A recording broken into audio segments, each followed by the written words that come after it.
नमस्कार दोस्तों, मैं हूं शिवांशु और आप देख रहे हैं परिहार शॉप। तो आशा करता हूं कि आप अच्छे होंगे। तो चलिए, फिर से टाइम हो गया है टेक्निकल अपडेट का। तो टेक्निकल अपडेट स्टार्ट करने से पहले आपसे फिर से मैं गुजारिश करूंगा कि आप हमारे चैनल को यदि अभी तक आपने सब्सक्राइब नहीं किया है तो प्लीज़ हमारे चैनल को सब्सक्राइब कर लीजिए। तो बढ़ते हैं टेक्निकल अपडेट के लिए। जो पहली अपडेट निकल के आती है व्हाट्सअप की तरफ से है कि व्हाट्सअप ने एक्सप्लेन करके बताया कि यदि आप 15 मई तक प्राइवेसी पॉलिसी को एक्सेप्ट नहीं करते हैं तो आपके साथ क्या होगा। यहाँ पे व्हाट्सअप ने बैनर के जरिए शो करके बताया था, जैसे कल के वीडियो में हमने आपको बताया था। उसके बाद बढ़ते हैं नए अपडेट के लिए जो एप्पल की तरफ से निकल के आते हैं कि एप्पल ने कहा है कि एप्पल की जो वॉच है 5 सीरीज की और एसी मॉडल, उसमें एप्पल फ्री रिपेयरमेंट दे रहा है। यदि आपकी वॉच में कुछ इशू आ रहा है और आपकी यदि एप्पल की वॉच 5 एंड एसी मॉडल है तो आप उसे रिपेयर करवा सकते हैं। बढ़ते हैं उसके बाद नए अपडेट के लिए जो हरमन केंडन की तरफ से आती है, जो है कि हरमन कर्डन अपने साउंड को यहाँ पे लॉन्च करने वाला है इंडिया में। तो वहाँ पे इंडिया में हरमन कर्डन के साउंड लॉन्च जल्द होने वाले हैं। बढ़ते हैं नई अपडेट के लिए जो पैनासोनिक की तरफ से निकल के आती है कि पैनासोनिक की एक ऐसी डिवाइस बना रहा है जिसमें आप अपना वॉशिंग मशीन, रेफ्रिजरेटर और डिजिटल स्मार्ट डिवाइसेस को वहाँ पे आप आसानी से अपने पैनासोनिक के एक डिवाइस के थ्रू आप उसे इजिली मैनेज कर सकते हैं। उसके बाद बढ़ते हैं जो नया अपडेट है वो है कि आपका यहाँ पे पोको का न्यू ब्रांड लोगो यहाँ पे चेंज हो गया है। तो आपका पोको का ब्रांड लोगो और यहाँ पर मैस्कॉट उसका थोड़ा सा चेंज किया गया है। तो यहाँ पे यदि आप पोको के फोन लोगो को देख रहे होंगे स्क्रीन पे, थोड़ा सा चेंज लोगो दिख रहा है। उसके बाद जो अगला अपडेट निकल के आता है सैमसंग स्मार्ट वॉच की तरफ से है। तो सैमसंग का स्मार्ट वॉच रिप्लेस कर सकती है टाइजन ओएस की वॉच को, जिसमें एक एंड्रॉयड बेस्ड प्लेटफॉर्म दिया जाएगा जो सैमसंग की वॉच आएगी। उस बाद अगला अपडेट जो निकल के आता है बिटकॉइन की तरफ से कि इंडियन गवर्नमेंट ने बिटकॉइन को बैन कर दिया है।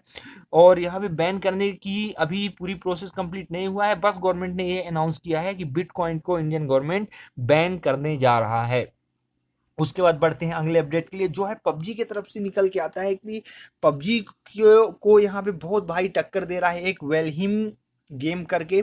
उस गेम को यदि आपने खेला होगा तो आप जान रहे होंगे। मतलब वो गेम जब लॉन्च किया गया था तो लगभग 20 लाख डीवीडी एक दिन में बेची गई थी। तो ये पबजी के कंपेयर में थोड़ा सा बहुत ही बड़ी बात हो गई है कि यहाँ पे पबजी को रिप्लेस कर सकता है। उस वजह यदि पबजी की बात ही चल रही है तो क्या पबजी इंडिया में आएगा, आपका क्या लगता है कमेंट सेक्शन में जरूर हमें कहिएगा। लेकिन ऑब्वियसली बात यह चल रही है कि पबजी इंडिया में आ सकता है।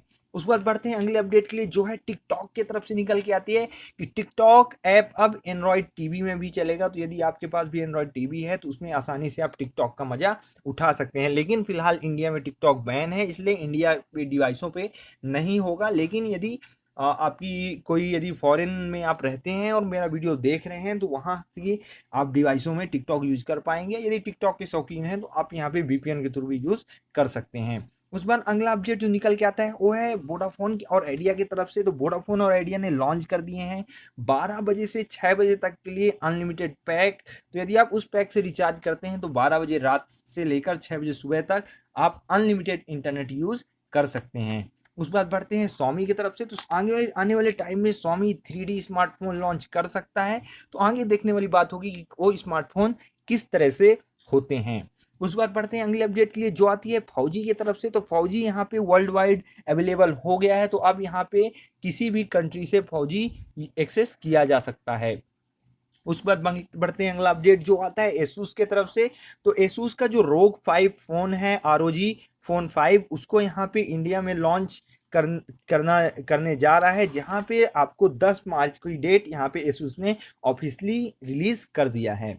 उस बाद जो अगला अपडेट है वीवो S9e के तरफ से, जिसका यहाँ पे प्राइस एंड स्पेसिफिकेशन थोड़ा लीक कर दी गई है। तो आज के टाइम में यहाँ पे लीक करना कोई बड़ी बात नहीं है, क्योंकि कंपनियां खुद लीक कर रही हैं। तो यहाँ पे हमें डिसाइड करना है कि कौन से फ़ोन लेना है कौन से नहीं लेना है, तो उससे कोई खास फर्क नहीं पड़ता है।